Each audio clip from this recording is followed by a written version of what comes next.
నమస్తే అమ్మా.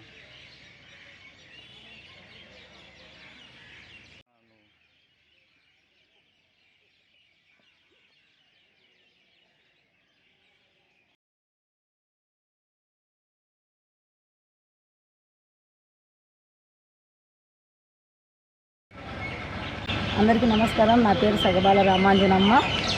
నాది కొండాపురం మండలం తిమ్మాపురం గ్రామం.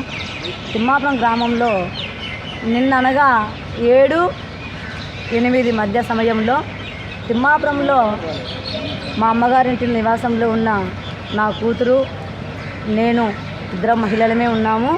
ఇద్దరం ఉన్న సమయంలో నేను మా ఇంటి బ్యాక్ సైడు ఏదో పని మీద వెళ్ళి ఆ సైడ్ మాట్లాడుతూ ఉన్నాను. కానీ నా కూతురు ఇంటి వద్దనే ఇంటిలో నిద్రిస్తున్న సమయంలో బుడ్డ శివహేమంతు అనే అబ్బాయి, అలాగే బుడ్డ శ్రీనివాసులు, అలాగే బుడ్డ ఆంజనేయులు, అలాగే ఎంతోమంది 10 మంది 11 మంది నా ఇంటి వద్దకు వచ్చి నా కుమార్తె నిద్రిస్తున్న సమయంలో లే అని అసహ్యంగా మాట్లాడుతూ, చాట ఆడపిల్ల మన కూతురుతో సమానం అనుకోకుండా చాలా అసహ్యంగా మాట్లాడుతూ ఎన్నో రకాల బూతులు తిడుతూ నిద్రపోతున్న పాపను లేపి చాలా దారుణంగా కొట్టి వస్త్రాలన్నీ చింపి, ఎందుకంటే నేను చాటి ఎంతోమంది ఆడపిల్లల కోసం పనిచేసి నేను ఈరోజు నా ఇంట్లోని సమస్య జరుగుతుందని నేను ఊహించలేదు. వస్త్రాలన్నీ చింపి ఆ పిల్లను ఏ విధంగా అంటే ఆ విధంగా ఇష్టం వచ్చినట్టుగా కొట్టి ఎక్కడ పడితే అక్కడ చేతులు వేస్తూ ఆ పిల్లను చాలా హరాస్మెంట్ చేసినారు.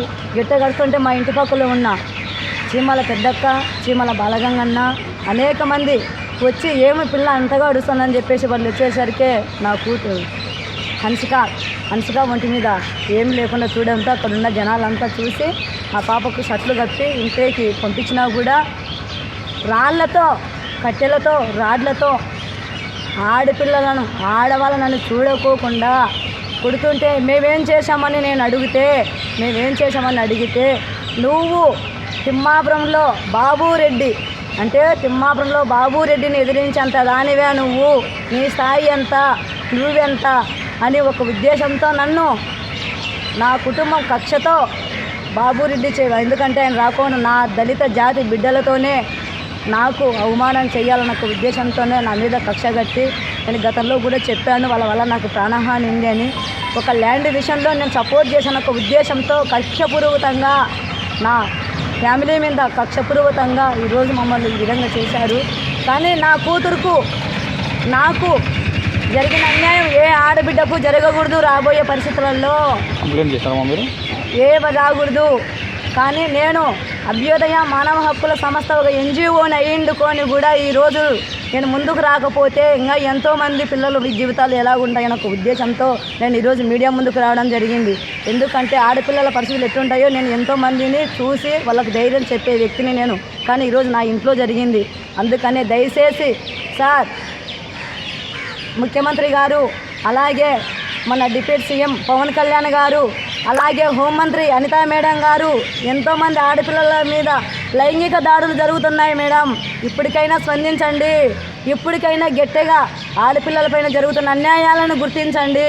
అలాగే మన కడప ఎస్పీ గారు, సార్ మీరంటే మాకు గౌరవం. ఎందుకంటే మీరు ఆడపిల్లల విషయంలో చాలా చక్కగా ఎంతో ధైర్యంగా మీరు చాలా విషయాల్లో సపోర్ట్ చేశారని మిమ్మల్ని నేను ఒక రిక్వెస్ట్ చేసుకుంటున్నాను సార్.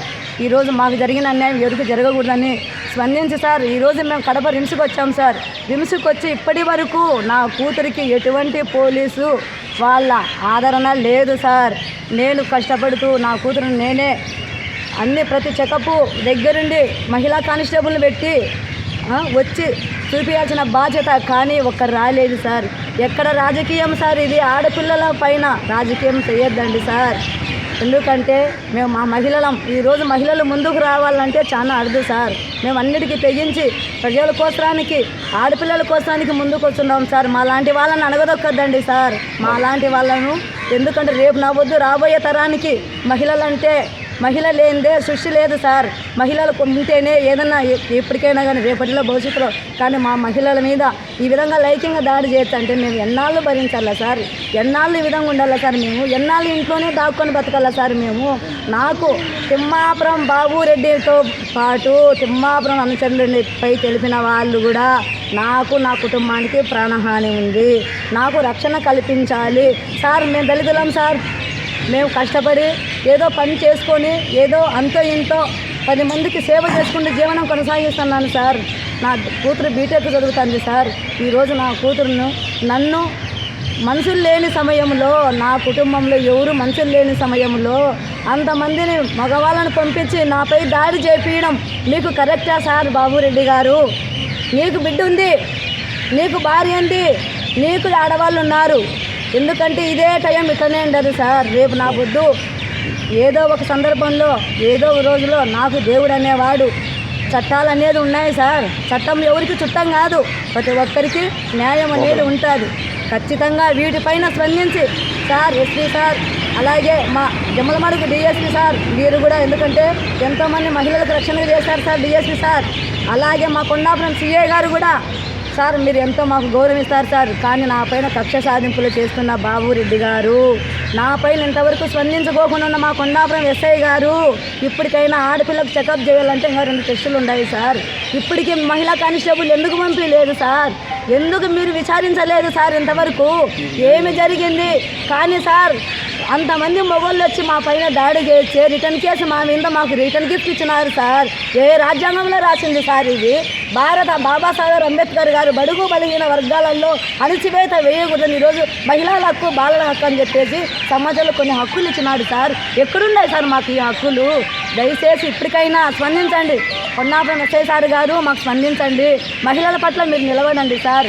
రాజకీయం మాకు అనవసరం సార్, మాకొద్దు. మాకు హక్కులు కావాలి సార్. నా హక్కు మేము అడుగుతున్నాం సార్. మాకు రాజకీయంతో సంబంధం లేదు సార్. ఈ పార్టీ ఆ పార్టీ మాకొద్దు సార్. నేను ఒక మహిళగా నా హక్కులు, నా చట్టాల గురించి నేను అడుగుతున్నాను సార్. ఇప్పటికైనా స్పందించి సార్, నా కూతురికి ఇప్పటికీ సార్, ఇప్పటికైనా ఎవరైతే ఈ విధంగా బాధ పెట్టారో వాళ్ళపైన కఠిన చర్యలు తీసుకోవాలా సార్. ఎందుకంటే మొన్న జరిగింది రాజస్థాన్లో 30 మంది పిల్లలు, ఒక ఆడపిల్ల 13 ఏళ్ళ పాలపైన జరిగింది. ఎందుకంటే రాబోయే తరంలో ఇలాంటివి ఉన్నాయి సార్, చాలా జరుగుతున్నాయి. ఇప్పుడు ఈరోజు ఇక్కడ జరిగింది, అందుకని చెప్పేసి ఇలాంటివి ఉండకూడదు. ఖచ్చితంగా మాకు న్యాయం జరగాలి. అట్లే పట్టుకోమ్మా, నిలబడుకోవట్లే చూడు.